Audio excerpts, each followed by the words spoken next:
Bienvenidos a una entrega más del curso de Arduino desde cero. El día de hoy hablaremos sobre algunas de las estructuras de control más comunes de utilizar en Arduino. La primera estructura de control de la que hablaremos será while, la cual repetirá de forma continua e infinita el código que se encuentre entre sus llaves hasta que la expresión que esté colocada entre los paréntesis del while se vuelva falsa. Esta estructura de control es muy común verla implementada en los códigos donde existe la intención de estar censando alguna entrada de Arduino, estar revisando alguna condición que se cumpla, estar actualizando algún valor de alguna variable, entre otros objetivos. Ejemplo de la implementación de esta estructura de control es este código donde tenemos que mientras la variable a sea menor a 200, el LED verde estará prendido.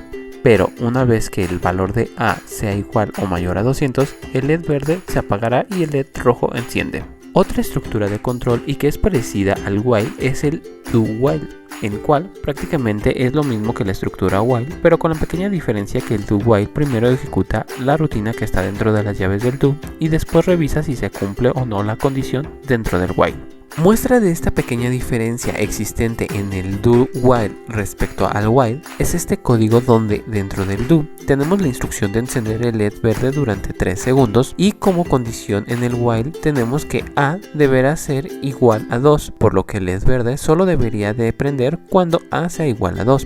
Intencionalmente asignó un valor diferente para a con el objetivo de que la condición while no se cumpla. Sin embargo, como se comentó al inicio, el do while tiene esa particularidad de que su condición se revisa después de ser ejecutado el bloque de do, por lo que veremos que al ejecutarse el código siempre entra y ejecuta el código del bloque relacionado al do, pero al no cumplirse la condición marcada en el while, el flujo del código continúa saliéndose del bloque do. Sin embargo, cuando la condición del while es verdadera, el código del bloque do se queda ejecutándose hasta que la condición del while se vuelva falsa nuevamente. Otras de las estructuras de control son el if y el else, las cuales por lo regular las vemos implementadas en conjunto.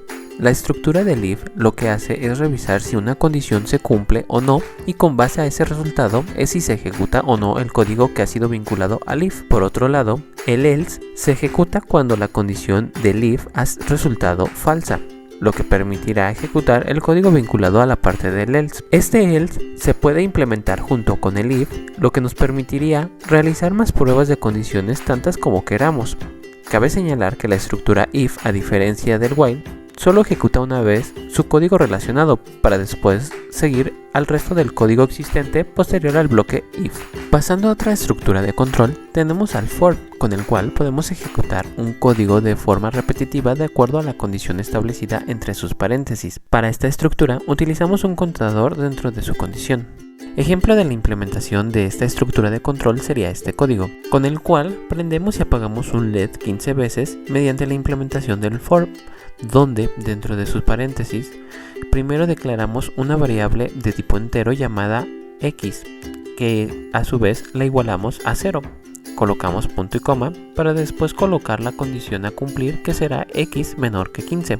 Nuevamente punto y coma y finalmente colocamos que por cada ciclo que se ejecute del código dentro de las llaves for, el valor de x incremente en 1. De esta forma estamos ejecutando el código dentro del for y una vez que lo termina de ejecutar, el contador incrementa en 1 el valor de x para después repetir el proceso hasta que x sea igual a 15, que será cuando se detendrá y seguirá con el flujo del código fuera del bloque for. Finalmente tenemos al switch case como nuestra última estructura de control, el cual nos permite tener una serie de opciones o casos de códigos a ejecutar dependiendo del valor que tenga la variable a evaluar dentro del switch. Esta variable puede tener valores de tipo entero y carácter.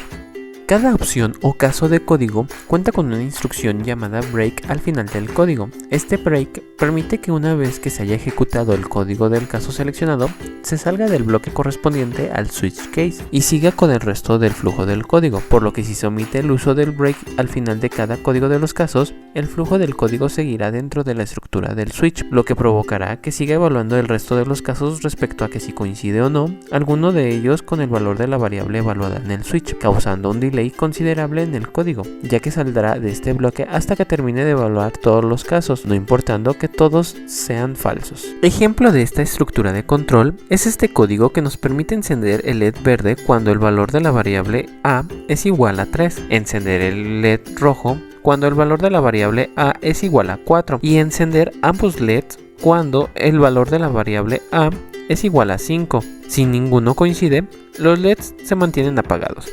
Con esto hemos llegado al final de este video. Te invito a que te suscribas al canal para seguir viendo más contenidos como este. Nos vemos en la próxima entrega.